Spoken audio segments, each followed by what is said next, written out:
Assalamu alaikum. In the course Diversity of Vascular Plants, our today's topic is Lycopsida. First of all, general characters. It includes both fossil forms, for example, Lepidodendron, and living pteridophytes. 5 living genera are included, for example, Lycopodium, Phyloglossum, Isoetes, Stylites, and Selaginella. Characters are: number 1, the plant body is sporophytic and can be differentiated into root, stem and leaves like the angiospermic plants. Number 2, the leaves are small, microphyllous. जब small leaves होंगे तो उनको micro means small, phyllis का word जो है वो leaves के लिए use होता है. सिंपल लीव्स होते हैं with a single mid when only. Compound leaf नहीं होता जिसमें नेटवर्क ऑफ वेन्स होता है, ऐसे नहीं होता. They are usually spirally arranged, यानी जो लीव्स हैं वो स्पाइरल अरेंजमेंट में होते हैं एक्सिस पे. Sometimes in opposite fashion and और इवन इन वर्ल्ड. समटाइम्स ये अपोजिटली अरेंज होते हैं और समटाइम्स वर्ल्ड्स में अरेंज होते हैं. In some cases the leaves are ligulate like Selaginella and Isoetes. The ligule is present at the base of each leaf. ये एक छोटी सी outgrowth like होती है.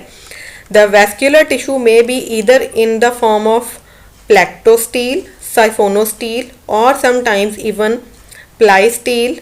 Leaf gaps are absent. ये जो टर्म्स हैं स्टीलिक टाइप्स की आपने यकीनन प्लांट एनाटमी में पढ़ी होंगी, तो आई गेस के इनको यहाँ रिपीट करने की ज़रूरत नहीं है, अदरवाइज़ ये एक अलग से एनाटमी का लेक्चर बन जाएगा. स्पोरोफिल्स आर लूजली अरेंज्ड और एग्रीगेटेड टू फॉर्म स्ट्रोबिलस और कोन्स. यानी एक्सिस पे आमतौर पे ये लूजली अरेंज्ड होते हैं, लेकिन जो रिप्रोडक्टिव स्पोरोफिल्स होते हैं वो स्पोरोफिल्स तो लाइक स्पोर प्रोड्यूसिंग लीव्स होते हैं ना, तो या तो ये लूजली अरेंज्ड होते हैं या फिर ये स्ट्रोबिलस या कोन फॉर्मेशन बनाते हैं कुछ फॉर्म्स पे. Some members are homosporous like Lycopodium, इनमें सिंगल टाइप के स्पोर्स होते हैं. While others are heterosporous, for example Selaginella, इसमें 2 डिफरेंट टाइप्स के माइक्रो एंड मेगा स्पोर्स होते हैं. Heterosporous forms have endoscopic gametophytes, while in homosporous forms the gametophyte is exosporic. Exosporic जो spore से बाहर बनेगी और एंडोस्पोरिक जो स्पोर के अंदर ही बनेगी. एंथीरोजोइड्स आर बाइफ्लैजेलेटेड और multiflagellate. Secondary growth does not take place except in Isoetes. बाकी सारों में जस्ट प्राइमरी ग्रोथ होती है, वो herbaceous होते हैं. Then is evolutionary trends in Lycopsida. The Lycopsida are distinguished from other vascular plants by the possession of microphylls and by their sporangia, which are lateral or as opposed to terminal. पिछले हमने Psilotum में पढ़ा था कि terminal थे sporangia, इसमें lateral हैं, and which open transversely rather than longitudinally. In some groups, the sporangia are born on sporophylls, यानी लेटरल भी नहीं होते बल्कि स्पोरोफिल्स पे प्रोड्यूस होते हैं. That are clustered into strobili. ये स्पोरोफिल्स जो हैं वो क्लस्टर फॉर्मेशन, अगर स्पोरोफिल्स पे स्पोरेंजिया प्रोड्यूस होते हैं तो वो स्पोरोफिल्स स्ट्रोबिलाई या कोन फॉर्मेशन कर लेते हैं एग्रीगेट होके क्लस्टर फॉर्म में. Phylogenetic analysis shows the group branching off at the base of the evolution of vascular plants, and they have a long evolutionary history. Fossils are abundant worldwide, especially in coal deposits. Fossils that can be ascribed to the Lycopsida first appear in the Silurian period along with a number of other vascular plants. The Silurian Baragwanathia longifolia is one of the earliest identifiable species. Lycopodolica is another Silurian genus which appears to be an early member of this group. The group evolved roots independently from the rest of the vascular plants. From Devonian period to onwards, some species grew large and tree-like. Devonian fossil trees from Svalbard growing in equatorial regions raise the possibility that they drew down enough carbon dioxide to change the Earth's climate significantly. यानी photosynthesis ज़्यादा हुई.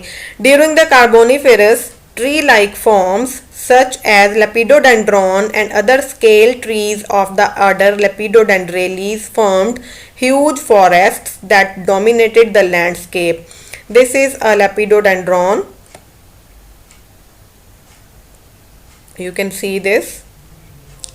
This is an artist's impression of Lepidodendron, and you can see these impressions on the axis, and these are the details.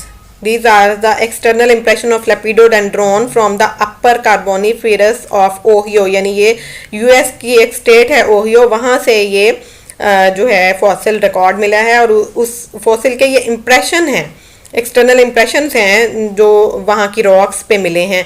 तो उसका इन impressions की base पे ये जो artists ने एक इम्प्रेशन डेवलप किया है लेपिडोडेंड्रॉन का, ये इसका एक्सिस जो है उसके ऊपर ये इम्प्रेशंस हमें नज़र आ रहे हैं, और ये ट्री लाइक फॉर्म है. ये देखें. Unlike modern trees, leaves grow out of entire surface of the trunk and branches, but fell off as the plant grew, leaving only a small cluster of leaves at the top. The trees are marked with diamond-shaped scars where they once had leaves. Quillworts, order Isoetes, are considered their closest extant. Quillworts जो है ये group है Isoeteles order का, ठीक है. These are considered their closest extant relatives.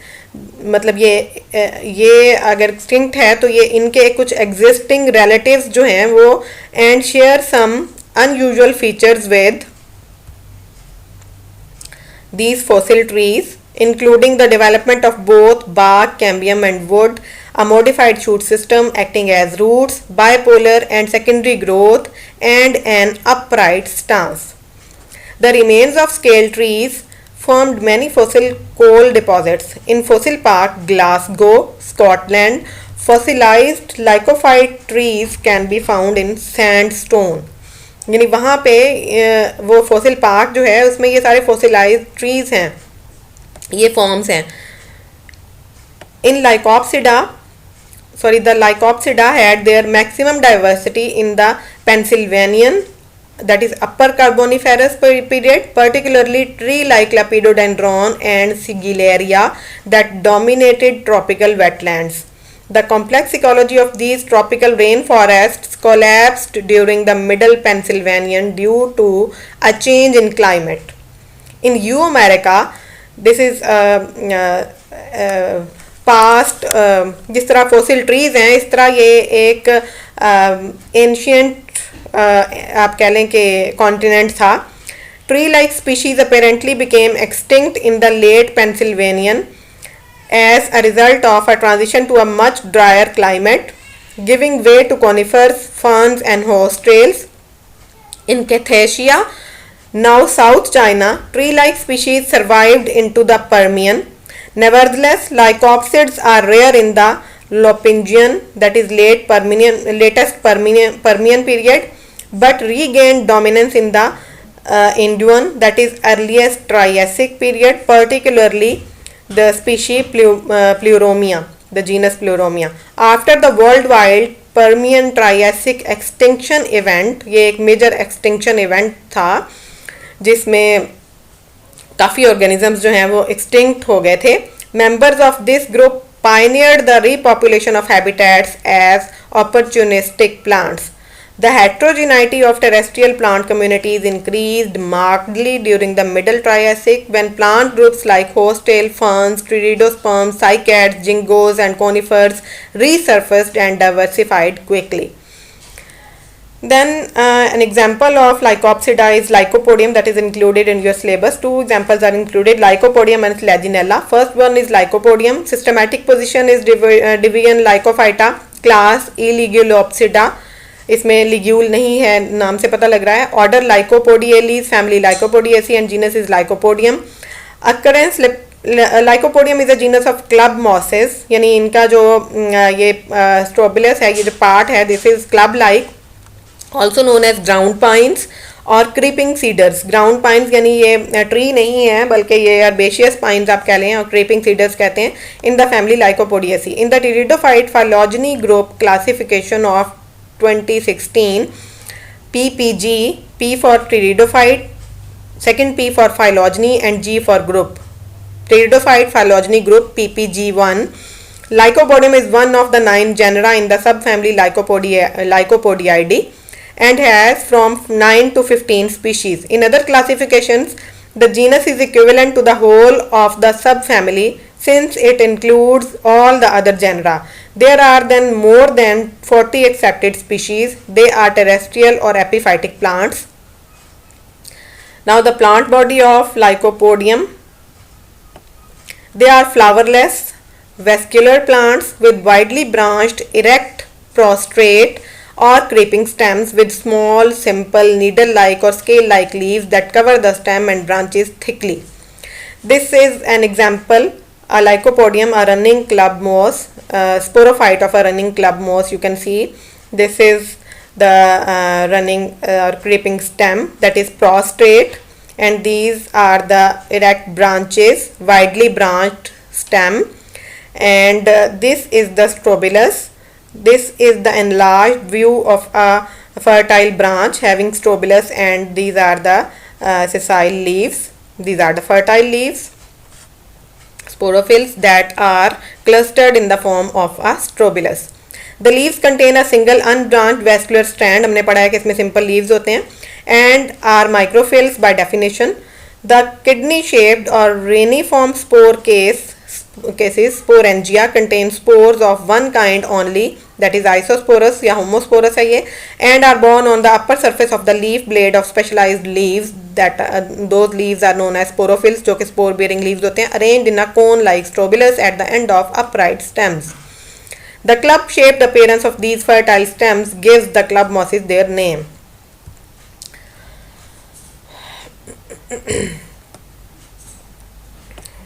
Then you can see a portion of a plant of Lycopodium clavatum. This is a genus showing, this is a species of Lycopodium showing strobili here.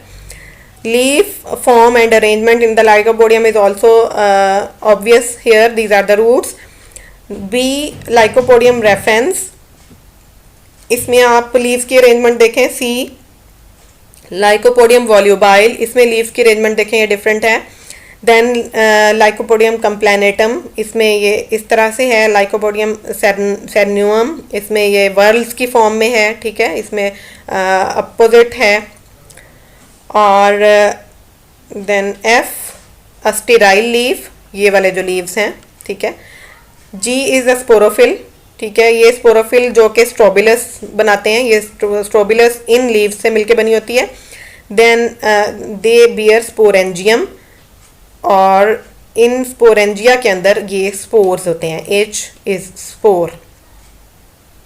Then we comes towards the internal structure of the stem.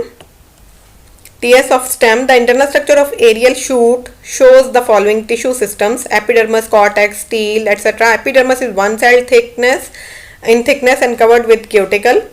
Stomata are present in epidermal layer. You can see here. TS of stem. A, this is an inner sclerenchymatous and plectostelic type. B is parenchymatous cortex and mixed protostele. C is the actinostelic protostele. अब इसमें आप देख लें कि single layer epidermis जो है वो सब में प्रेजेंट है. Then is cortex. Cortex is massive and divided into 3 zones.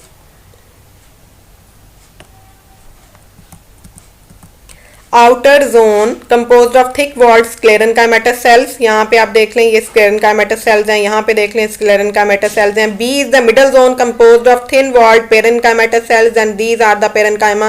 Here this is the parenchyma.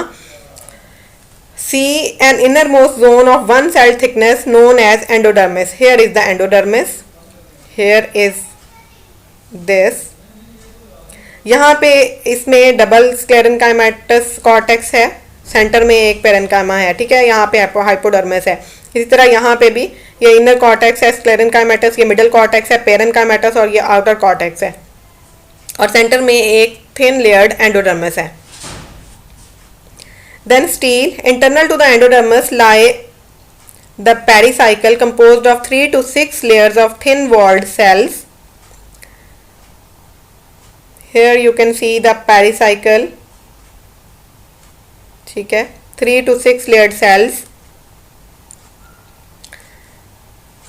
3 to 6 layered thin walled cells. The stele is protostelic with exarch xylem. xylem जो है ये आप देखें प्रोटोजाइलम बाहर की तरफ है और मेटाजाइलम इनर साइड पे है. This is exarch xylem. इसमें भी देख लें प्रोटोजाइलम बाहर है एंड मेटाजाइलम अंदर की तरफ है. यहाँ पे भी इसी तरह से मेटाजाइलम इनर साइड पे है और प्रोटोजाइलम आउटर साइड पे है. The xylem core has radiating ribs forming a star-like mass, or it may be in the form of isolated transverse strands, actinostele and plectostele respectively. actinostele में ये radiating ribs हैं forming a star. ये देखें ये radiating ribs हैं, ठीक है, ये star formation बना रही हैं. और plectostele में in the form of isolated transverse stand. ये देखें ये आइसोलेटेड ट्रांसवर्स स्टैंड्स की फॉर्म में जाइलम प्रेजेंट है. ये एक स्ट्रैंड है जाइलम का, ये दूसरा स्ट्रैंड है और ये तीसरा स्ट्रैंड है जाइलम का. ठीक है, तो this is plectostelic type.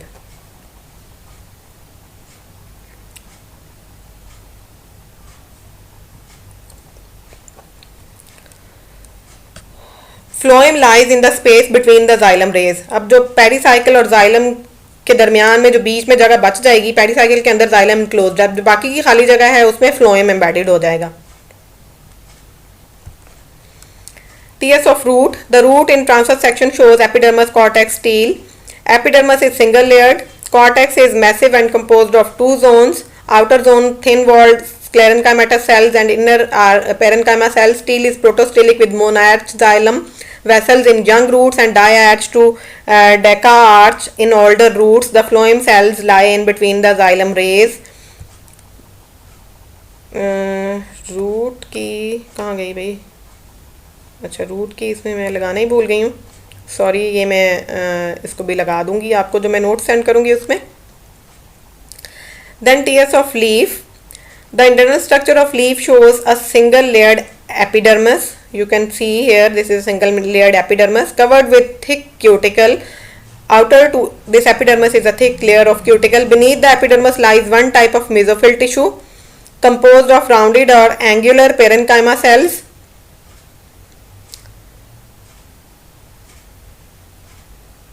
Where is the labeling? I am trying, चले लेबलिंग नहीं, ये मेसोफिल टिश्यूज हैं. ठीक है,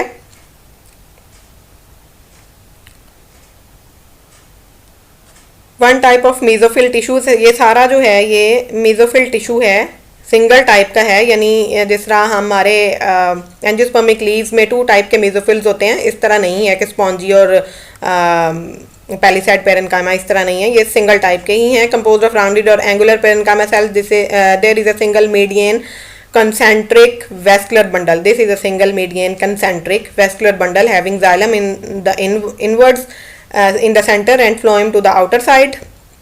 ठीक है. Stomata are also present in the leaf. This is the abaxial side. This is the adaxial side. This is a stroma, guard cells. Intracellular species. जो ये जो इनका पेरेन्काइमा है लीफ का, ये स्पॉन्जी नेचर का है. ठीक है, इसमें पैलिसाइड पेरेन्काइमा स्पेसिफिकली नहीं है. और एपिडर्मल सेल्स जो हैं ये इनमें भी क्लोरोप्लास्ट मौजूद है, ये आप देख सकते हैं. Then is reproduction. Sporophyte of Lycopodium reproduces both by vegetative means and by production of spores. Vegetative reproduction different method से होती है. नंबर 1, गैमी और bulbils. These are modified vegetative structures that arise as lateral outgrowths near the stem apex. Each bulbil consists of short axis surrounded by a number of thick and fleshy leaves. The gammy fall, or gammy or bulbil, whatever the thing is, on the ground and grow into a new plant. Next is fragmentation. In this case the branches get separated from the parent plant. यानी एक fragment branch का जो है वो separate हो जाएगा due to dead and decay of the older parts. The separated branches grow into new individual plants. Third type is resting buds. In some species of Lycopodium, the tip of rhizome or branches store food material and becomes thick with crowded leaves. These are resting buds. During unfavorable conditions, the whole plant dies except the resting buds. It resumes growth at the advent of favorable condition and produces a new individual. Number 4, by root tubercles. Tubercles originated from the parenchymatous region of the cortex of the root. It consists of a group of cells with stored food material and protected by thick walls and has the capacity to germinate into a new plant individual. और जो stored food material है वो जब तक plant अपनी food खुद बनाने के काबिल नहीं हो जाता वो उस food पे dependent रहता है. Next is by adventitious buds. These are developed from isolated bulbil leaves. It also develops in the stem near the apex. Such buds can produce a new plant. These are some examples. Lycopodium species, a portion of stem bearing gamma. This is a gamma. ठीक है, ये जो leaves हैं ये इसके ऊपर इकट्ठे हो गए हैं.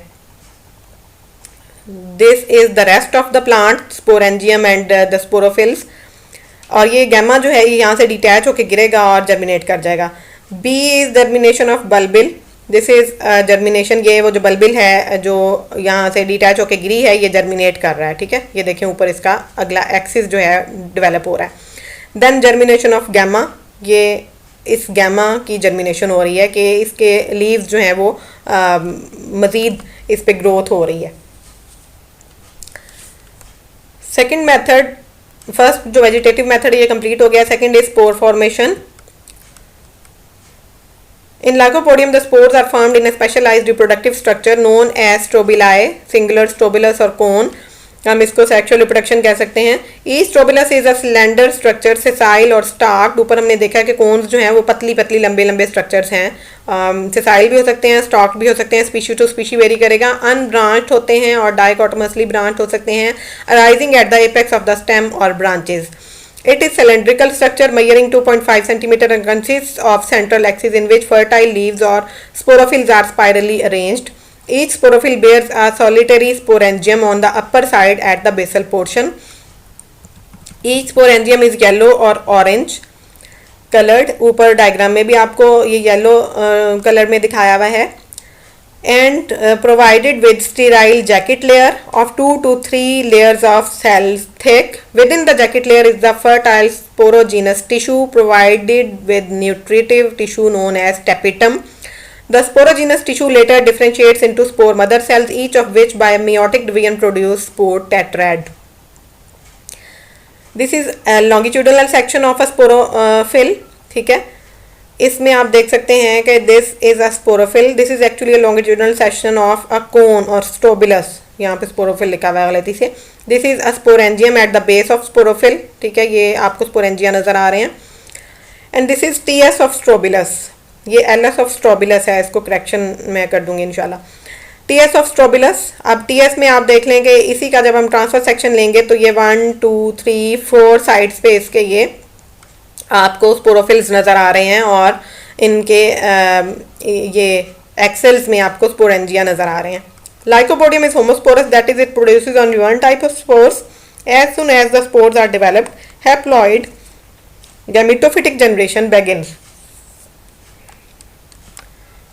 उसके बाद जी स्ट्रक्चर ऑफ गैमेटोफाइट क्या है. Spore is first cell of gametophyte. Spores are very small, tetrahedral and provided with 2 thin walls.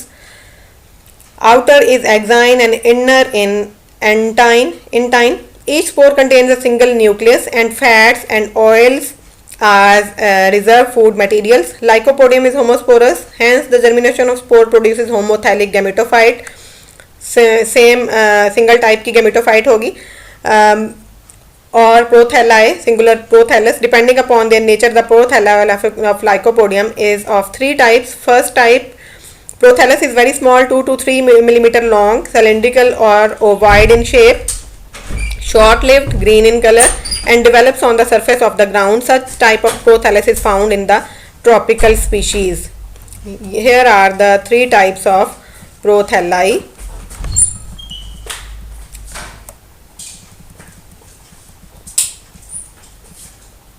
ठीक है,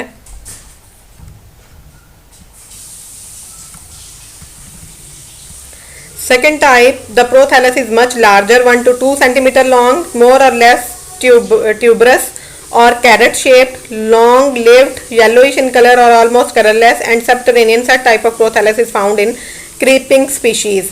Third type is intermediate between first and second type. This type of prothallus have a irregularly shaped tuberous body about 2 mm in diameter, colorless and sporophytic in nature. Such type of prothallus is commonly found in epiphytic species. Since the prothallus is homothallic, it bears both male and female sex organs. For example, Antheridia and Archegonia in a single gametophytic plant body. Homothallic मतलब same इस type की सारी thallus होंगी और उन्हीं के ऊपर male female दोनों टाइप के सेक्स ऑर्गन्स जो हैं वो प्रोड्यूस होंगे, ये इन्हीं के ऊपर, ठीक है। ये जो तीनों टाइप की प्रोथैलस हैं, ये जिस स्पीशी में जो सी प्रोथैलस भी पाई जाएगी, ये कैरेट शेप है जो सेकंड टाइप हमने पढ़ी है, ये फर्स्ट टाइप है, और ये थर्ड टाइप है।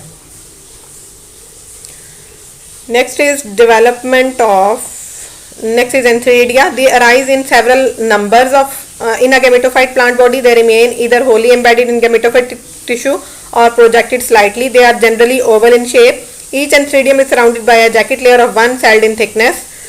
Inside the jacket layer lies numerous sperm mother cells which directly metamorphosed into small cubical biflagellated sperms. Archegonia also rise in numbers in the gametophytic plant body. They also remain sunken with only their neck projecting outwardly. बाकी portion अंदर ही embedded रहता है gametophyte के. A mature Archegonium consists of a neck composed of 6 to 13 neck canal cells and a narrow venter composed of 1 ventral canal cell and an egg cell. You can see these are the Antheridia, old Antheridia. Generative region, mature antheridia, इसके अंदर sperm cells बनेंगे. These are the young embryos जो कि fertilisation के बाद बनेगा. These are the archegonia, इसकी ये नेक है 6 to 13 सेल्स लॉन्ग, और ये इसका वेंटर है जिसमें ये एग प्रेजेंट है. इस तरह से ये आर्चिगोनियम है और ये इसका वेंटर है, ये आर्चिगोनियम है और ये इसका वेंटर है, ठीक है. ये एपिडर्मिस है, उसके बाद ये राइजोइड्स हैं, अंदर ये कॉर्टेक्स है, देन कॉर्टिकल माइक्रोराइजा इसके अंदर है, और फिर ये पेलिसैड लेयर है माइक्रोराइजा की. This is the storage tissue. These are the young Antheridia. This is the meristematic region जहाँ से इसकी ग्रोथ होती है. इसी तरह बाकी दोनों जो प्रोथैलाई हैं उनमें भी आप देख सकते हैं. एंथरीडिया है, आर्चिगोनिया है, ये इसी तरह यहाँ पे एम्बेडेड है. यहाँ पे भी आर्चिगोनिया ये रहे एम्बेडेड, इसके ऊपर हेयर्स हैं, और ये इसमें एंथरीडिया हैं.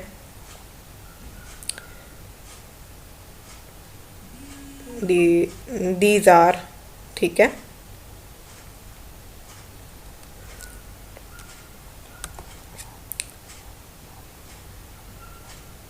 This is the Antheridium and this is the Archegonium, ठीक है. और ये स्पर्मेटोजॉइड्स हैं. ये एंथरीडियम के अंदर जो स्पर्म मदर सेल्स हैं, ठीक है, ये स्पर्म मदर सेल्स हैं जो कि डेवलप होंगे इनटू स्पर्मेटोजॉइड्स. और ये आर्चिगोनियम है, ये इसके नेक कनाल सेल्स हैं 1 2 3 4 5 6 नेक कनाल सेल्स इसमें शो किए हैं. वेंटर कनाल सेल्स हैं. Then this is egg cell and this is prothallial tissue, जो प्रोथैलस का टिश्यू है उसमें ये एम्बेडेड है, ठीक है. इसी तरह ये एंथरीडियम के इर्द गिर्द ये प्रोथैलस का वाइट कलर का जो टिश्यू हमें नजर आ रहा है. Fertilisation. At maturity the neck canal cell of the archegonium separates and the neck canal cells and ventral canal cell disorganize, leaving a passage for the entry of sperm. The sperm after liberation from the antheridium makes its way through the neck and finally reaches the egg. On reaching the egg, one sperm fuses with the egg to complete the fertilization. As a result of fertilization, diploid zygote is formed. With the formation of zygote, diploid sporophytic generation begins. ये इसका life cycle है. You can see this is the sporophytic plant body, mature, and these are the strobili. Strobilus में ये आप देख सकते हैं. These are the sporangia in the axils of on the upper side of the sporophylls. Her sporangium के अंदर ये spores हैं. Spores release होंगे, germinate करेंगे into the gametophyte. और ये gametophyte जो prothallus है, ठीक है, इस प्रोथैलस में ये आपको आर्चिगोनिया नजर आ रहे हैं. दीज आर द एंथरीडिया, ठीक है. ये मेल गैमेट्स और ये फीमेल गैमेट्स प्रोड्यूस होंगे. ये राइजोइड्स जिसके जरिए ये अटैच है. Archegonium with egg and this is antheridium with sperm. Sperms will be released and will fertilise this egg cell. Zygote diploid will be formed and this zygote will be developed into the young sporophyte on the gametophyte. और जब ये develop हो जाएगी तो फिर ये independently एक sporophyte form कर लेगी, ठीक है। तो इसका जो डिप्लॉयड फेज है यहाँ जाइगोट फॉर्मेशन से शुरू होता है और यहाँ स्पोरेंजियम तक रहेगा। यहाँ से स्पोर फॉर्मेशन जो है वो मियोसिस के जरिए होगी, तो ये इस तरफ इसका हैप्लॉइड फेज है। Then second example is Slaginella. Systematic position Lycophyta, division class Ligulopsida, इसका मतलब है इसमें ligule होगा। Order Slaginellales, family Slaginellaceae and genus Slaginella. Habit and habitat. Slaginella is the only living genus of the order Slaginellales and is commonly known as spike moss or small club moss or lesser club moss. It is a large genus comprising of about 700 species distributed all over the world. Abundantly, it is found growing in tropical rainforests. Mostly the species prefer moist and shady places to grow, but a few species are also found growing in xerophytic conditions, that is on dry sandy soil or rocks. For example, Slaginella lepidophylla, Slaginella rupestris, etc. A very few species are epiphytes, for example Slaginella origina. It is found growing on tree trunks.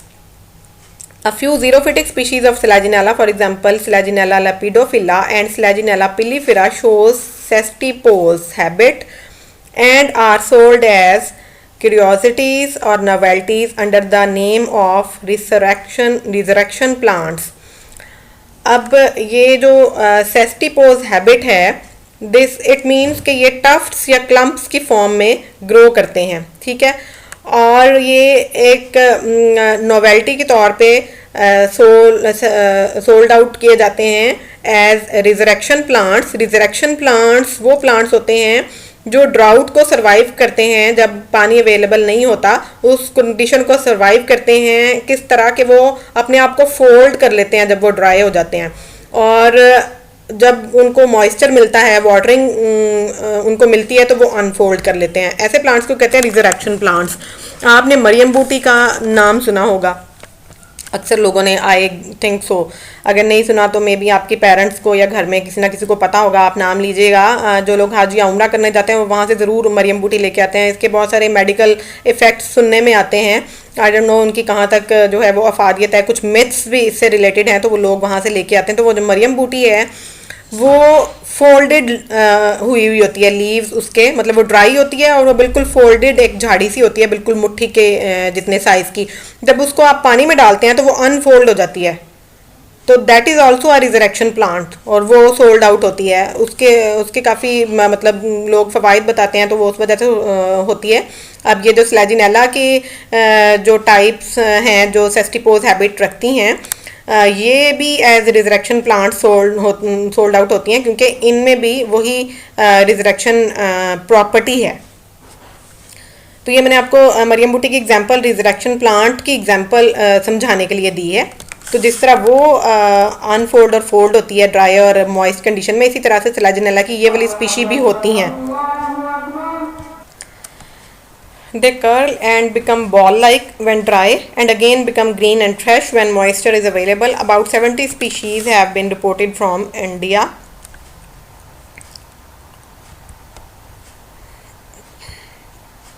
They are mainly found growing in eastern as well as western Himalayas and the hills of South India. Some of the common Indian species are Slaginella repanda, Slaginella biformis, Slaginella denticulata, Slaginella monospora and Slaginella semicordata, Slaginella edunca, etc. and Slaginella crossiana is cultivated in greenhouse. What is the plant body? External features: the sporophyte is evergreen, delicate herb. Its size varies greatly from species to species, that is from a few centimeters to 20 meters. Plants may be erect or prostrate depending upon the subgenus.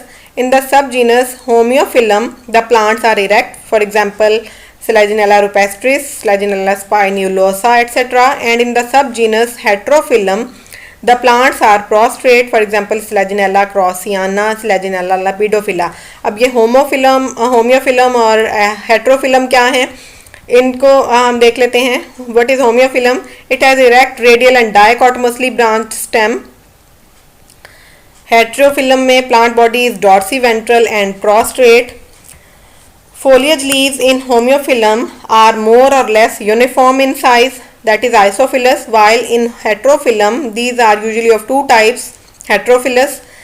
Arrangement of foliage leaves is spiral in Homeophyllum. The foliage leaves are arranged in 4 vertical rows in Heterophyllum. 2 rows are dorsal and 2 rows are ventral. Dorsal rows have small leaves and ventral rows have large leaves. ये dorsal और ventral क्यों कहा है? क्योंकि ये Dorsey ventral है, ये prostrate है इसकी body.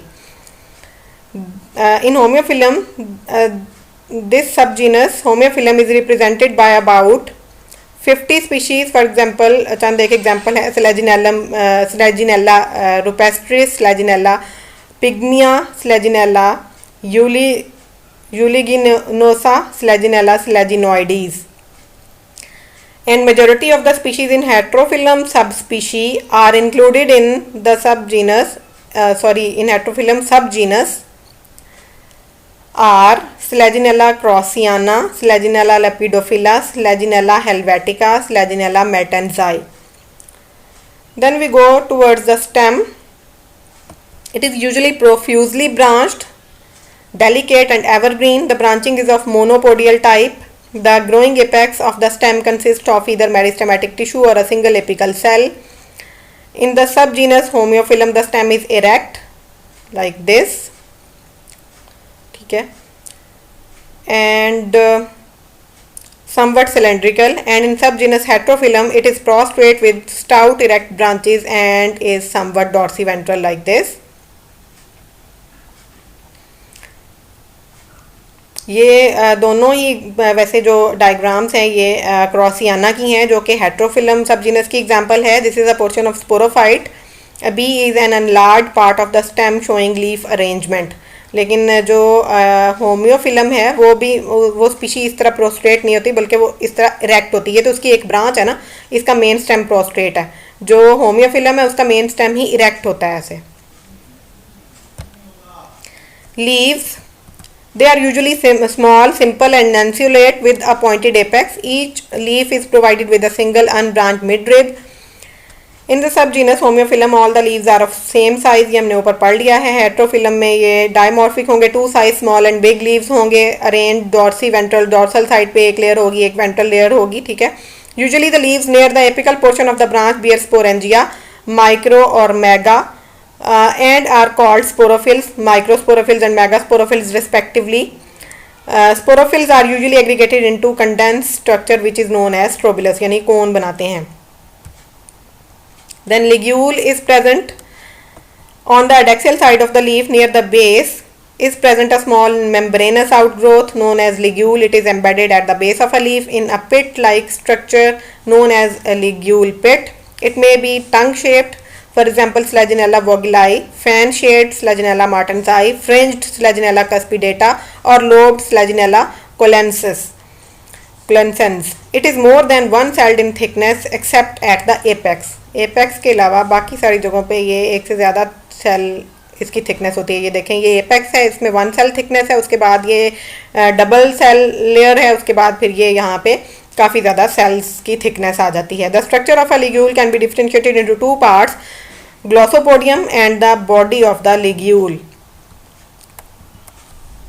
ग्लोसोपोडियम, this is the base, ठीक है, जिसको ग्लोसोपोडियम कहते हैं, and this is the body of the ligule. This is the leaf, ठीक है, और ये इसके बैक्सियल साइड पे ये लिग्यूल प्रेजेंट है. This is the mid rib of the leaf जो कि सिंपल स्मॉल सिंगल एक वेन है, सिंपल लीफ है. ठीक है. This is the longitudinal section of a ligule showing the structures. This is ligular pit, और ये इसका ग्लोसम है, ग्लोसोपोडियम है. ठीक है, और ये इसकी बॉडी ऑफ लिग्यूल है.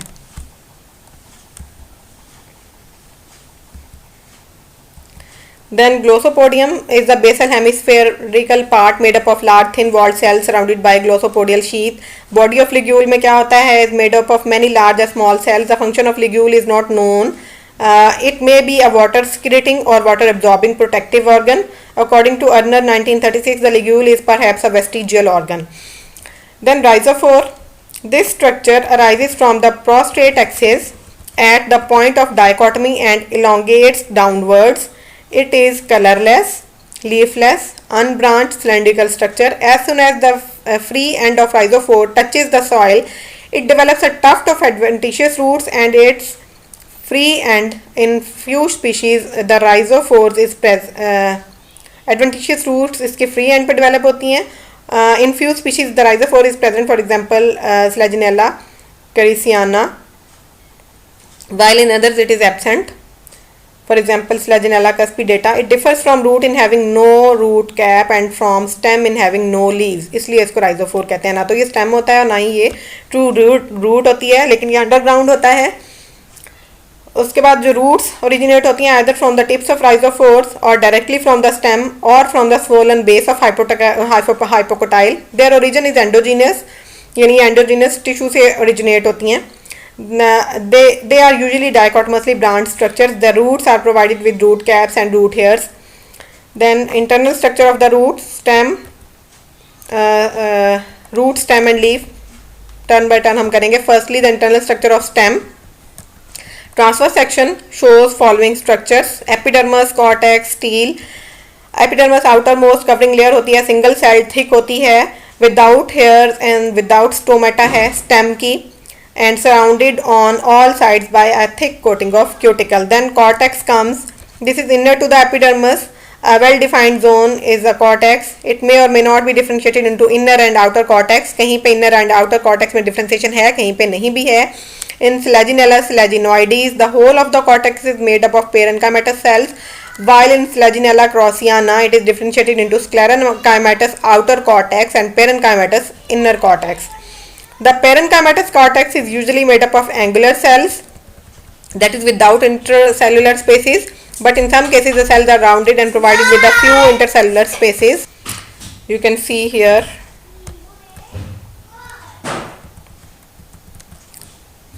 This is the TS of a stem.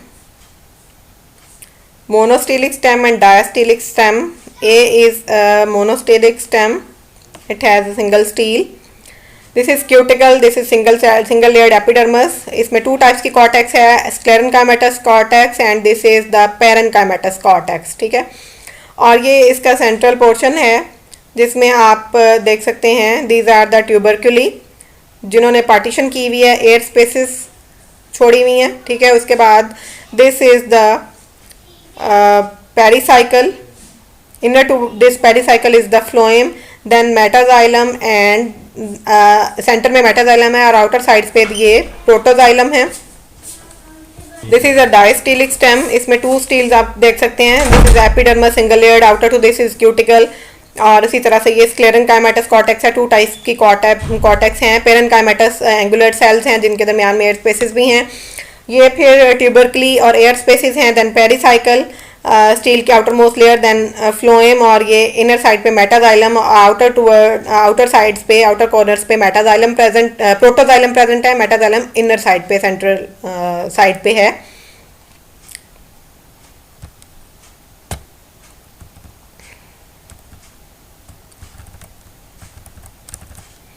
Steel, the central portion of a stem is occupied by a well developed stele. Protostele हो सकती है. Xylem is present in the centre and surrounded by phloem on all sides, जो हमने ये पढ़ी हैं अभी diagram में देखी हैं. Phloem in turn is surrounded by a single layered pericycle. Pith is absent. The stele remains suspended in the centre by radially elongated tubular unicellular structures known as tuberculi. These are formed by the radial elongation of the endodermal cells. इसमें आपने देखा endodermal cells या endodermis absent है और उन्हीं की radial elongation से ये ट्रैबिक्यूली फॉर्मेशन होती है और इनके दरमियान में लार्ज एयर स्पेसिस प्रोड्यूस होती हैं. The number of steel is variable in different species. कुछ में सिंगल है जैसे ये हमने पढ़ी है मोनोस्टीलिक टाइप स्लैजिनेला स्पाइनुलोसा. कुछ में डाइस्टीलिक होती है जैसे सेकंड डायग्राम में हमने देखी है क्रॉसियाना में है. कुछ में 12 से 16 स्टील्स हो सकती हैं. Polystelic Selaginella laevigata. The organisation of stele is also variable in different species. Protostelic type हो सकती है जो हमने ये देखी है. साफेनोस्टील हो सकती है. Stele is surrounded by a single layered pericycle made up of parenchymatous cells. The xylem is usually monarch और डायआर्च, मल्टी आर्च. ठीक है, यहाँ पे हमने ये डायआर्च है. इसमें इससे नीचे वाली जो है उसमें जिसमें डायस्टील है उसमें डायआर्च जाइलम है.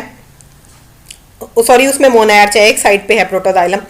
but sometimes this may be mesoarch. Xylem is usually made of tracheids. Xylem vessels are completely absent. This is surrounded on all sides by phloem, which consists of sieve cells and phloem parenchyma. Companion cells are absent in phloem. Then it comes to the roots.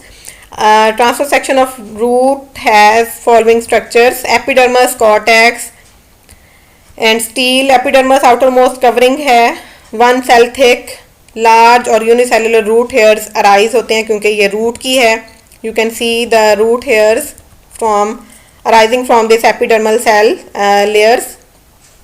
Then cortex, just below the epidermis is the wide zone of cortex. It may be made up of thin walled parenchymatous cells और sclerenchyma outer cortex portion में हो सकता है. hypodermis formation, ये hypodermis sclerenchymatous है, thick walled आपको नजर आ रही है. This is parenchyma.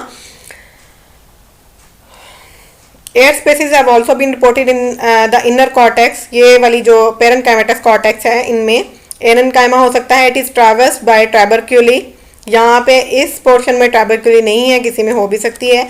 Then endodermis, it is usually not well defined, but in some species, for example Selaginella densa, it is distinct structure and only 1 cell in thickness. यहाँ पे endodermis present है, 1 cell thick. उसके अंदर वाली side पे pericycle आप देख सकते हैं और उसके अंदर ये मेटाजाइलम है और ये कॉर्नर पे एक साइड पे प्रोटोजाइलम है और बाकी का जो पोर्शन है that is covered by the phloem.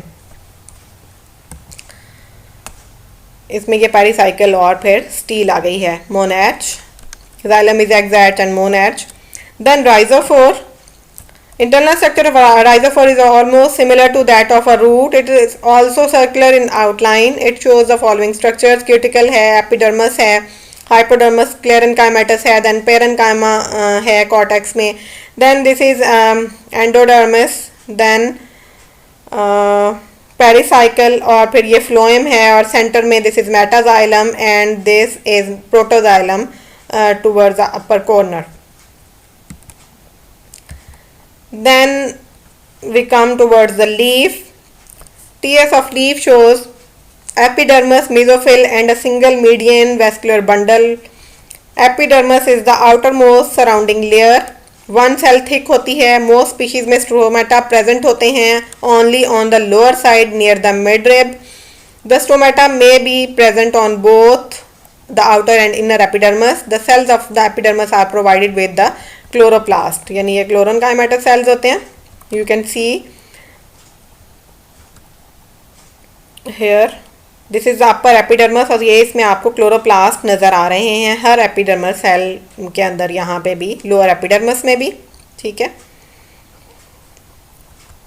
और ये एक बी जो है this is a mesophyll cell, इसको हम अभी पढ़ते हैं. Mesophyll occupies a wide zone between upper and lower epidermis. This is usually made up of parenchymatous cells which have conspicuous intercellular spaces. You can see here. Each cell has 1, 2 और 8 chloroplasts. यहाँ पे हमें usually ये 2 chloroplast नज़र आ रहे हैं. ये एक मेसोफिल सेल है, इसमें आप देखें हमें 8 क्लोरोप्लास्ट नज़र आ रहे हैं. 1, 2, 3, 4, 5, 6, 7, 8. ठीक है. Each chloroplast has several pyrenoid like body similar to order Anthoceroteles. ये एक pyrenoid body हमें यहाँ पे नज़र आ रही है. In some species the mesophil is distinguished into upper palisade and lower spongy parenchyma, जबकि इस पिक्चर में ऐसा नहीं है, इस वाले स्ट्रक्चर में ऐसा नहीं है कि कुछ में ये डिस्टिंग्विश्ड भी होते हैं. Vascular bundle, only 1 vascular bundle is present in the centre. क्योंकि एक ही मिडरिब है तो एक ही वेस्कुलर बंडल होगा. It is concentric and amphicribal. Ectophloic यानी फ्लोएम जो है वो आउटर साइड पे होगा. It is made up of a few xylem tracheids, annular और spiral, surrounded by phloem elements, a few sieve elements. कि आप देखें मुख्तसर साइज का वेस्कुलर बंडल है. ठीक है, जिसमें आउटर साइड पे फ्लोएम है और इनर साइड पे चंद एक जाइलम ट्रैकेट्स हैं. अ single layered bundle sheath encircles the phloem on all sides, जो कि यहाँ पे बहुत ज़्यादा क्लियर नहीं है, but these are the bundle sheath cells. Then comes the reproduction. It reproduces by vegetative method or by the formation of spores. Vegetative method takes place by following ways: fragmentation, इसमें simply fragment बनेगा और वो develop हो जाएगा, adventitious branches जो हैं वो बन जाएंगी। देन ट्यूबर फॉर्मेशन हो जाएगी और ये एरियल ट्यूबर हो सकता है, developing at the apical end of aerial branches और सबटेरेनियन, और ये फेवरेबल कंडीशंस में जर्मिनेट कर जाएगा into a new plant. Resting buds बन सकती हैं, कंपैक्ट स्ट्रक्चर्स होते हैं जो रेस्टिंग बर्ड्स हैं that develop at the apical end of some aerial branches, वही जो हमने लाइकोपोडियम में पढ़ा, same like this. Then sexual reproduction that is by means of spores. Spore producing organs इसमें क्या हैं? Flagella is a sporophytic plant diploid and reproduces sexually. The plants are heterosporous. It means two types के spores बनते हैं, megaspores and microspores, that are produced in megasporangia and microsporangia respectively, which in turn are produced on fertile leaves known as megasporophylls and microsporophylls respectively. Usually both these structures are grouped together to form a compact structure known as strobilus. यानी माइक्रोस्ट्रोबिलस या मेगास्ट्रोबिलस बनेगी, which is usually terminal in structure, या उसी strobilus में micro और मेगास्पोरोफिल्स होंगे. Strobilus is a reproductive structure formed by the aggregation of a ligulate sporophylls at the apex of branches of the stem. ये आपको स्टेम एक्सिस नज़र आ रहा है, इसकी ब्रांच पे ये आपको वन स्ट्रोबिलस और ये सेकंड स्ट्रोबिलस नज़र आ रही है. ठीक है. The length of strobilus varies from 1/4 inch to 2 to 3 inches in different species. In some species, as for example S. cuspidata and S. petula, the growth of the stem continues beyond the strobilus and such condition is called silago condition. Fertile part is alternated by vegetative parts. You can see this is the vegetative part. फिर यहाँ पे एक strobilus बन गई है कोन जो fertile part, उससे ऊपर फिर वेजिटेटिव ग्रोथ शुरू हो जाती है ये. ठीक है. This is selago condition. This is detail of structure of strobilus. A branch bearing strobili, 2 strobili यहाँ पे हम देख सकते हैं. This is a branch after formation of a strobilus region again changing into vegetative region. ये B में जो सिलागो condition है. उसके बाद C is a megasporophyll and D is a microsporophyll. This is a megasporophyll. ठीक है, जिसपे megasporangium अटैच है और उसके अंदर megaspores बनेंगे. This is a microsporophyll. इसके ऊपर microsporangium अटैच है और इसके अंदर microspores बनेंगे. ठीक है. The longitudinal section of strobilus shows that it is very simple structure, consists of central axis covered with spirally and densely arranged ligulate sporophylls. Each sporophyll adaxially bears a single stalked sporangium at its axis, यानी उसके upper side पे, अंदरली side पे ये sporangium मौजूद होता है जो कि stalked होता है. The position of sporangia differ in different species. It may be in axillary हो सकते हैं और little upward on its position, cauline यानी attach. It produces 2 types of spores, mega and micro. So the dimorphic condition of spore is known as heterospory, यानी अगर 2 types के spores हैं तो उसको हम हेट्रोस्पोरी कहेंगे. In between the sporophyll and sporangium is present a small membranous structure known as ligule. That is, sporophyll is similar to a vegetative leaf, but it produces sporangia. So the microsporangium produce large number of microspores and megasporangium produces usually 4 megaspores only. Strobili is usually bisporangiate, but the arrangement of microsporophylls and megasporophylls differ in different species. यानी एक ही कोन के ऊपर micro और मेगास्पोरोफिल्स arrange होते हैं, लेकिन उनकी arrangement species to species vary करती है. इन फ्लैजिनेला, in Aquilifolia, the microsporophylls are present on one side and the mega are on the other side. In Flaginella rupestris, megasporophylls are present on lower and micro on the upper side of the strobilus. यानी नीचे वाले हिस्से में mega होंगे, ऊपर वाले हिस्से में माइक्रोस्पोरोफिल्स होंगे. In case of Flaginella martensi, the microsporophylls are mixed irregularly with the megasporophylls. In S. crociana, only one megasporophyll is present while all the rest are microsporophylls. In case of Flaginella gracilis, the strobilus is unisporangiate. that is either it bears microsporophylls or megasporophylls alone. यानी इसमें strobilus या तो microsporophyll रखेगी, यानी इसको हम माइक्रोस्ट्रोबिलस भी कह सकते हैं, या फिर उसमें मेगास्पोरोफिल्स होंगे तो उसको हम मेगास्ट्रोबिलस भी कह सकते हैं, यानी मेल और फीमेल स्ट्रोबिलाई ही डिफरेंट होंगी. This is a longitudinal section of different types of strobili.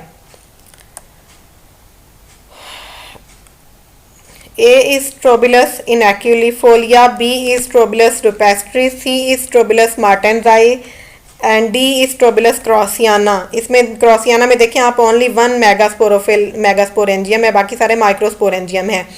इसमें आप देखें एक साइड पे ये मेगास्पोरेंजियम है और ये इधर माइक्रोस्पोरेंजियम है, फिर ये मेगास्पोरेंजियम है, ये मिक्स्ड है. ठीक है, उससे ऊपर आप देख लें ये लोअर पोर्शन में मेगास्पोरेंजियम है, अपर पोर्शन में माइक्रोस्पोरेंजियम है.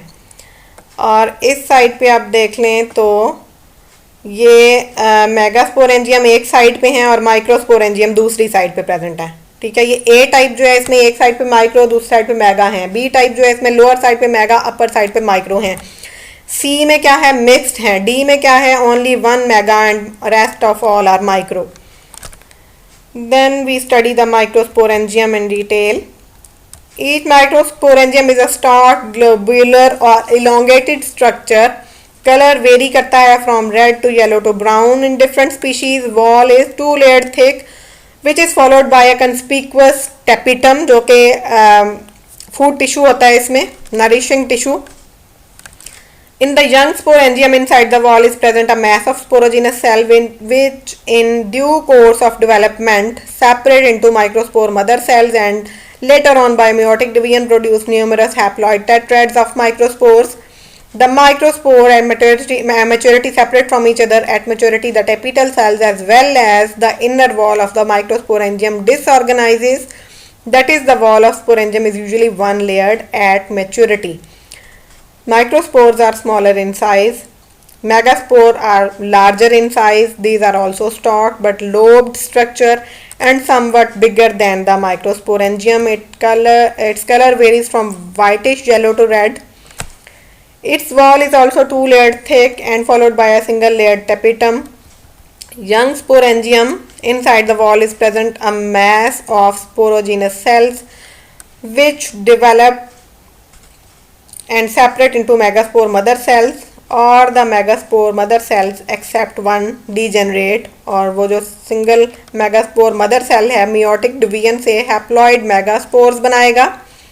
Sometimes less than 4 megaspores are produced inside each megasporangium, as for example Slaginella rupestris produces only 1 megaspore per sporangium. और जिसमें 4 होते हैं उसमें भी 3 degenerate हो जाते हैं. At maturity, the tapetal cells usually along with inner wall of the sporangium disorganize. Megaspores are large in size than microspores. The sporangia usually dehisce by a vertical slit formed in apical region of the sporangia, and the spores are disseminated in the air. Development of sporangium and formation of spores. As the position of sporangium is either colline or foliar, the initials are either situated on the axis of the leaf or on the leaf respectively. अगर कोलाइन है तो axis में present है, अगर ये फोलियर है तो leaf पे प्रेजेंट है. ठीक है, लीफ के ऊपर डायरेक्टली अटैच्ड है.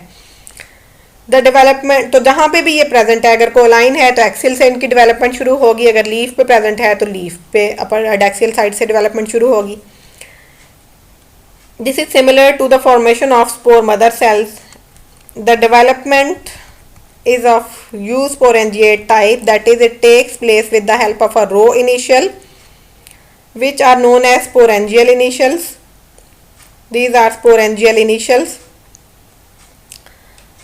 For example, Slaginella craussiana, in some cases from a single sporangial initial cell, that is sporangia spinulosa. These cells are superficial in position. ये आप देख सकते हैं, ये superficial cells हैं जो स्पोरेंजियल इनिशियल है. एक हो सकता है किसी में, इसमें 2 हैं. ठीक है, तो ये हम कह सकते हैं कि स्लैजिनेला क्रॉसियाना की एग्जांपल है. These superficial cells divide periclinally forming outer jacket initials. ये पेरिक्लाइनल डिवीजन हुई है और आउटर 2 जैकेट इनिशियल बन गए हैं और नीचे 2 आर्चिस्पोरियल इनिशियल्स बन गए हैं। The jacket initials by further periclinal and anticlinal divisions form the jacket which is 2 cell thick. यहाँ पे आप देख सकते हैं कि जैकेट सेल पेरिक्लाइनल और एंटीक्लाइनल डिवीजन से बनना शुरू हो गई है। ये जैकेट लेयर बन गई है, ठीक है, और अंदर ये स्पोरोजिनस टिश्यू फॉर्मेशन हो गई है। The archesporial initials divide in all direction forming a group of cells known as sporogenous tissue. ये स्पोरोजिनस टिश्यू फॉर्म हो गया है। The cells of the outer most layer of sporogenous tissue divides periclinally forming a single layer tapetum just inner to the wall of sporangium. ये sporangium की जो jacket layer है इसके अंदर वाली साइड पे ये आप देखें टेपिटल लेयर जो है फॉर्म हो गई है स्पोरोजिनस टिश्यू की पेरिक्लाइनल डिवीजन से, ठीक है। ये लिग्यूल आप देख सकते हैं साथ ही प्रेजेंट है इसके, ठीक है। This tapetum is a nourishing layer tissue at the base of sporangium divides to form the sporangial stalk. यहाँ पे स्पोरेंजियल स्टॉक बनेगा। यहाँ पे देखें स्टॉक नहीं है तो ये बेसल टिश्यू यहाँ पे डिवाइड होके इसका स्टॉक बना देगा like this.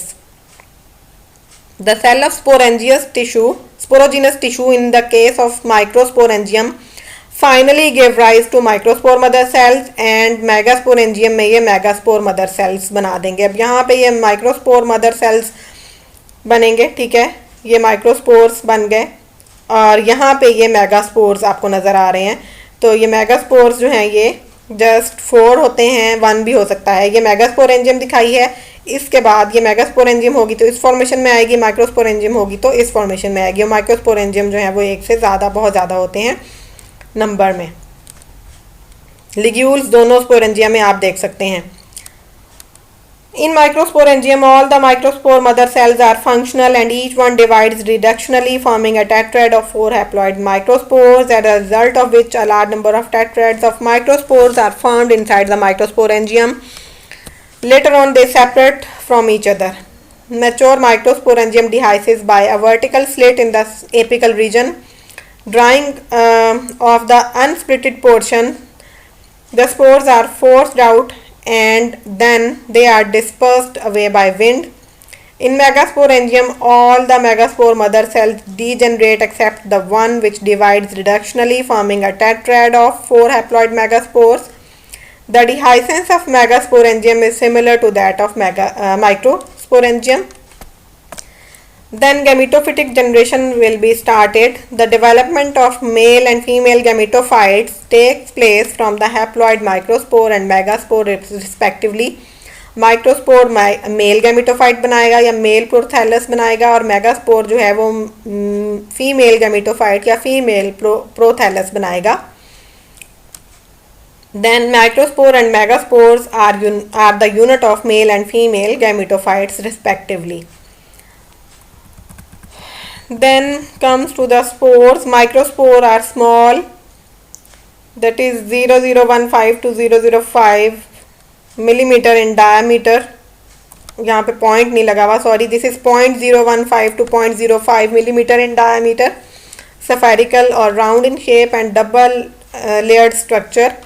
The outer wall is thick and known as exospore, inner wall is thin and known as intine. The megaspore are much larger than the microspores, 1.5 to 5 millimeter, जबकि micro हमने पढ़ा है कि 0.05 to 0.5 millimeter होता है। ये जो है ये उससे डबल ट्रिपल भी मिनिमम साइज है और उससे ज़्यादा है। टेट्राहेड्रल शेप हो सकती है and show triradiate ridge. The megaspore has 3 wall layers, namely exospore, mesospore and endospore. The microspore on germination give rise to male prothalli and megaspore into female prothalli. मेरी energy शदीद इस वक्त down हो रही है लेकिन थोड़ा सा रह गया है तो मैं इसको कंप्लीट कराना चाह रही हूँ।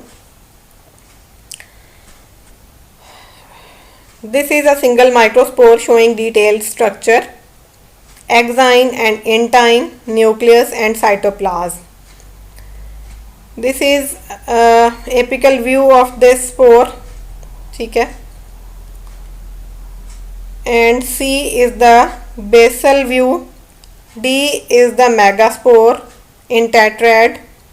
ये जो ए बी सी है ये माइक्रोस्पोर हैं और ये डी जो ई हैं ये मेगास्पोर हैं। इसमें इसका ये जो है आप इसमें देख सकते हैं, मेगास्पोर में एक्सोस्पोर है, देन मीजोस्पोर सेंट्रल लेयर है, and then inner layer is endospore, ठीक है। न्यूक्लियस है और साइटोप्लाज्म इसमें प्रेजेंट है। ये टेट्राड है मेगास्पोर की।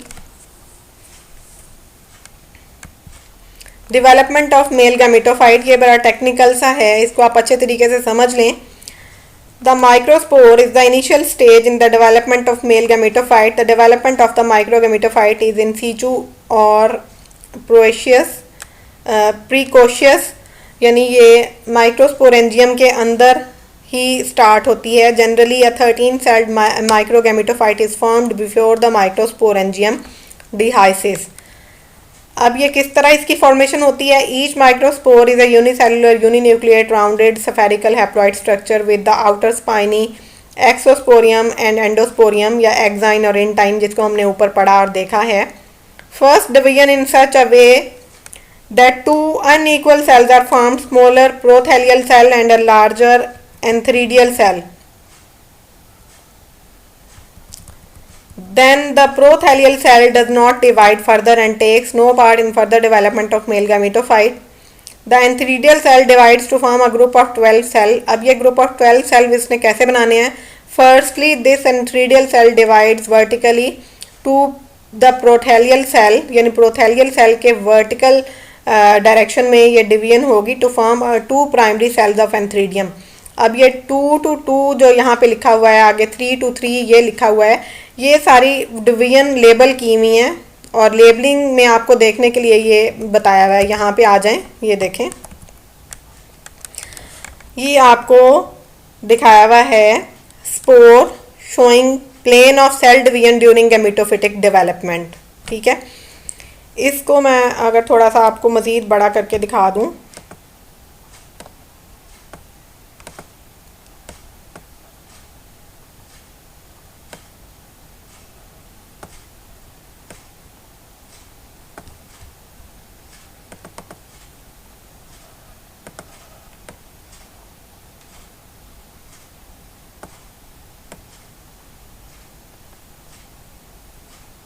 ये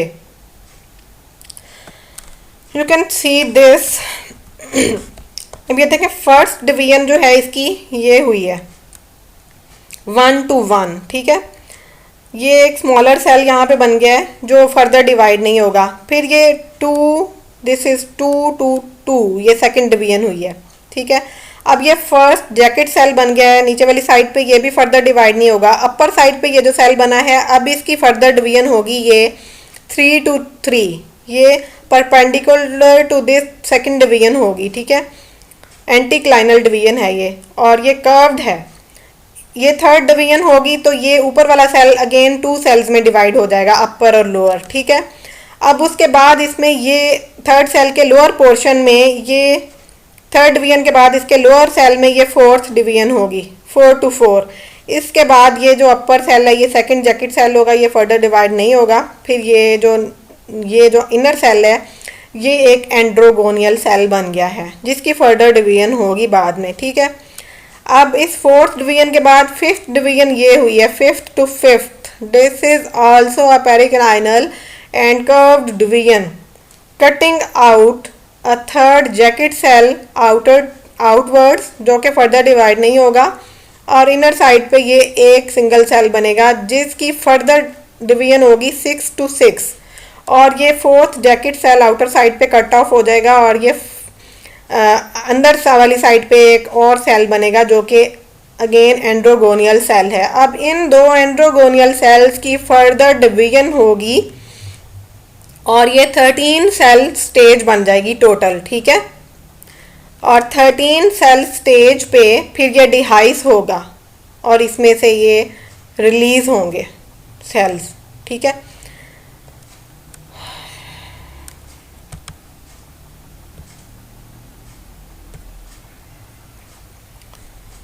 ये ऊपर पूरी डिटेल यहाँ पे इसमें बताई हुई है कि ये जो 2 to 2 वर्टिकल डिवीजन होगी, फर्स्ट डिवीजन से तो जो नीचे एक प्रोथेलियल सेल बना था, सेकंड सेल की 2 to 2 वर्टिकल डिवीजन होगी, तो उससे फिर 2 प्राइमरी सेल्स ऑफ एंथ्रीडियम बनेंगे, उनकी फिर 3 to 3 डिवीजन होगी, तो फिर ये 5 सेल्स बन जाएंगे, ठीक है, 2 + 2 + 1। फिर उनकी मज़ीद 4 to 4 वाली जो डिवीजन होगी, तो फिर उसके बाद 6 सेल्स बन जाएंगे। फिर उसकी 5 to 5 वॉल वाली डिवीजन होगी, फिर 6 to 6 वाली डिवीजन होगी, और फिर मज़ीद डेवलपमेंट से ये 13 सेल्स बन जाएंगे। At this stage, the spores are liberated and their exosporium ruptures. Primary androgonial cells divide and redivide to form 128 or 256 androcytes or antherozoid mother cells. Each androcyte finally metamorphoses into a single antherozoid, which is a spirally coiled, uninucleate and biflagellate structure. The two flagella are unequal in size. The antherozoids are liberated by the rupturing of endosporium and swim in water till they reach the neck of archegonium. ये इसमें different stages दिखाई हुई हैं। First stage पे ये जो है first प्रोथेलियल cell बना, फिर ये सेकंड डिवीजन हुई जो यहाँ पे हम देख सकते हैं, फिर ये थर्ड 3 to 3 डिवीजन हुई, फिर ये इसके अंदर फोर्थ डिवीजन हुई, फिर इसके अंदर ये फिफ्थ डिवीजन हुई, फिर इसके अंदर ये सिक्स्थ डिवीजन हो गई, और इस तरह से ये 4 जैकेट सेल्स बन गए। एक ये प्रोथेलियल सेल है और बाकी ये अंदर एंड्रोसाइट्स हैं जो फर्दर 13 सेल स्टेज तक जाएंगे। स्पर्म मदर सेल्स 13 बनेंगे और उसके बाद फिर लार्ज नंबर इसके मज़ीद बाद में बनेंगे। ये यहाँ से डिहाइस होगा और ये एंथीरोजॉइड की इस फॉर्म में लिब्रेशन होगी, ठीक है, ये लिब्रेट होगा स्पर्म या antherozoid. Then development of female gametophyte. Megaspore is the initial stage in the development of female gametophyte. It starts while the megaspore is still inside megasporangium. Megaspores are liberated from the megasporangium either at the time of first archegonium formation or just after fertilization. First of all, the exospore outer wall grows faster than the mesospore, which results in the formation of space between the exospore and mesospore.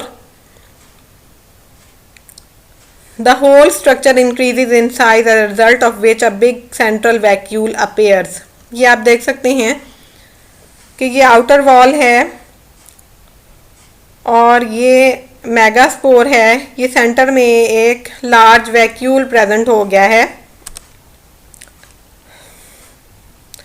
Now nucleus divides by free nuclear divisions forming a large number of nuclei.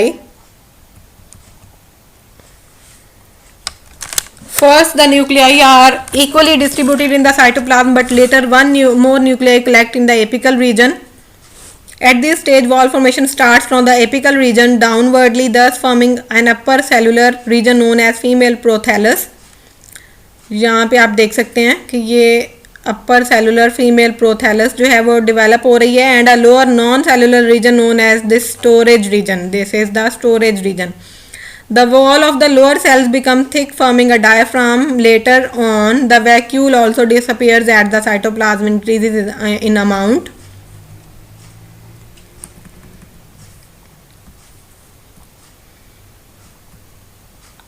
This may be absent in few species. At this stage, usually the female gametophyte is liberated from the gametangium. If it falls on suitable substratum, it germinates.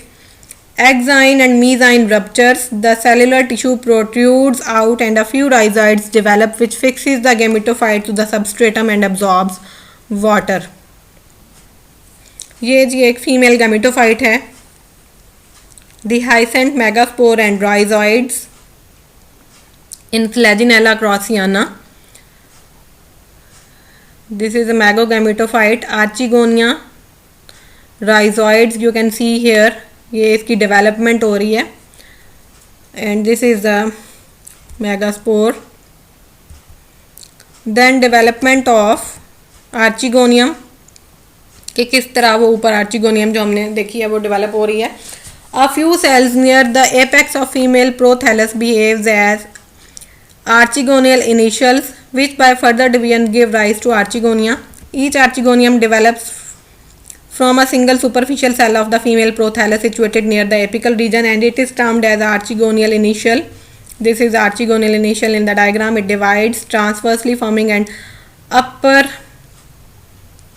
primary cover cell and the lower central cell like this. The primary cover cell by two vertical divisions at right angle to each other form four cells which by a transverse division form a neck of two tiers of four cells. ये नेक बन गई और यहाँ पे आप देख लें ये फिर प्राइमरी नेक कैनाल, ये फोर सेल्स ऊपर बन गए नेक के, ठीक है। और उसके बाद ये नेक कैनाल सेल बन जाएगा लोअर सेल सेंट्रल सेल की फर्दर डिवीजन से। प्राइमरी नेक कैनाल सेल और प्राइमरी वेंटर सेल बनेगा, वेंट्रल सेल। और फिर ये वेंट्रल कैनाल सेल और एग में डिवाइड हो जाएगा और ये हमें इसकी डिटेल नज़र आ रही है। यहाँ हम देख सकते हैं कि आर्चिगोनिया राइजोइड्स के थ्रू ये एम्बेडेड है और ये इसमें आर्चिगोनिया डेवलप हो रहे हैं और ये मेच्योर आर्चिगोनियम जो है इसमें आप देख सकते हैं एम्ब्रियो डेवलपमेंट स्टार्ट हो गई है। स्ट्रक्चर ऑफ मेच्योर आर्चिगोनियम ये आपने देख लिया है, फ्लास्क शेप है, फीमेल गैमेटोफाइट के अंदर एम्बेडेड है। सिर्फ जो नेक सेल्स हैं वो बाहर की तरफ प्रोजेक्टेड हैं। Then fertilisation occurs, water is necessary for fertilisation क्योंकि एंथीरोजोइड्स जो हैं वो फ्लैजेलेटेड हैं, उनको स्विम करने और एग तक रीच करने के लिए वाटर की ज़रूरत है। देन फर्टिलाइजेशन होगी, जाइगोट या ओस्पोर बनेगा जो कि डिप्लॉयड होगा। देन उस जाइगोट से एम्ब्रियो की डेवलपमेंट होगी और यंग स्पोरोफाइट बनेगी। Embryo is the first cell of sporophytic generation. Oospore is the initial stage of sporophytic generation. इसमें आप देख सकते हैं ये जाइगोट है और ये डिवाइड होगा सस्पेंसर सेल और एम्ब्रियो इनिशियल में और फिर ये इसकी फर्दर डिवीजन्स हो जाएंगी। यहाँ से स्टेम राइज होगा, ठीक है, और यहाँ से इस साइड से कॉटिलेडन राइज होगा। ये स्टेम फॉर्मेशन के लिए सेल्स डिवाइड हो रहे हैं इस साइड पे और ये कॉटिलेडन फॉर्मेशन होगी। ये सस्पेंसर सेल है, ये फुट है जिसकी मदद से ये एम्बेडेड होगा गैमेटोफाइट में इनिशियली और उसके बाद फिर जब ये इंडिपेंडेंट हो जाएगा तो गैमेटोफाइट ऐड हो जाएगी।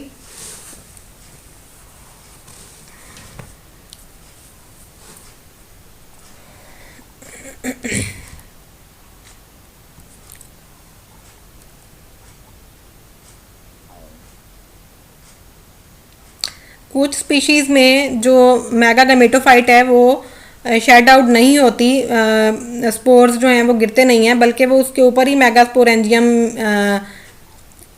अटैच रहता है और स्ट्रोबिलिस के ऊपर ही मेगास्पोरेंजियम जो है वो अटैच रहती है। Oospore completes its development within the megasporangium and the young embryo grows into the seedling, develop primary root and then falls on to the ground. जैसे इसमें आप देख सकते हैं सेल्जिनेला रुपेस्ट्रिस में कि ये कोन के ऊपर ही यंग स्पोरोफाइट जो है वो प्रोड्यूस हो रही है, रूट्स, और ये यंग डेवलपमेंट यहीं पे स्टार्ट हो गई है। ये इसकी प्राइमरी रूट आप देख सकते हैं। उसके बाद ये इससे डिटैच होगी, शेड होगी और फिर सॉइल पे इसकी फर्दर डेवलपमेंट कंप्लीट होगी और मैच्योर होगी। ये लाइफ साइकिल पैटर्न अब ऊपर वाली सारी रिप्रोडक्शन से आपको समझ आ गया होगा, ठीक है।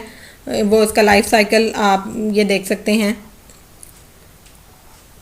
आई होप आपको समझ आ जाएगी। मेरी एनर्जी इस वक्त शदीद डाउन हो रही है और मुझसे बोला नहीं जा रहा तो मैं इसको वाइंड अप करना चाह रही हूँ।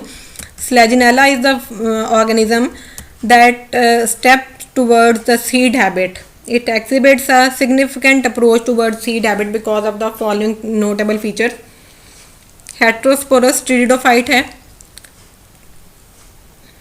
कुछ स्पीशीज़ में megaspore number is reduced to 1.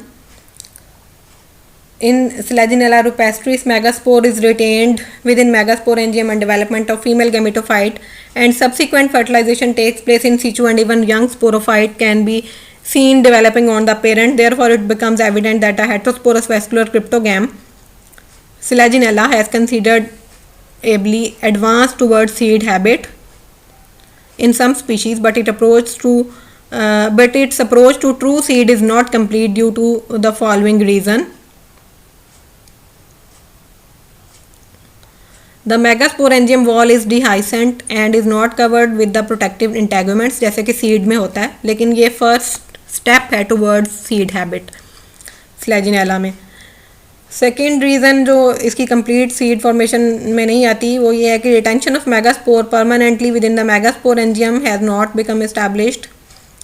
The absence of complete histological fusion between the megasporangium wall and megaspore, the direct access of the sperms to egg, there is lack of resting period after development of embryo. तो ये जो 5 reasons हैं ये seed habit में must होती हैं. तो लेकिन इसमें जो सीड हैबिट की तरफ एक एडवांसमेंट है, ठीक है, तो इसलिए ये एक इम्पॉर्टेंट ऑर्गेनिज्म है और ये पॉइंट भी इम्पॉर्टेंट है. चलें लाइफ साइकिल भी हम देख ही लेते हैं, मुझे भी तसल्ली नहीं होगी जब तक मैं खुद आपको नहीं बताऊंगी.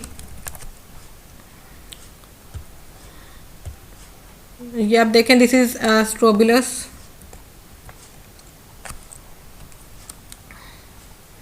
This is a mature sporophyte. यहाँ से स्टार्ट करते हैं, ठीक है.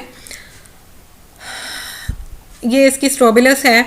इस पे आप देखें एक साइड पे मेल मेगास्पोरेंजियम है, एक साइड पे माइक्रोस्पोरेंजियम है. दिस इज मेगास्पोरेंजियम और ये माइक्रोस्पोरेंजियम है. माइक्रोस्पोर मदर सेल, इधर मेगास्पोर मदर सेल. इनकी मियोसिस होगी 1 मेगास्पोर और ये माइक्रोस्पोर जो है ये माइक्रोगेमेटोफाइट और मेगागेमेटोफाइट्स में डेवलप होंगे, ठीक है. ये माइक्रोस्पोर और मेगास्पोर जो हैं ये इधर मेगागेमेटोफाइट बन गई, ठीक है. उस पे इनकी डेवलपमेंट फर्दर स्टार्ट हो गई.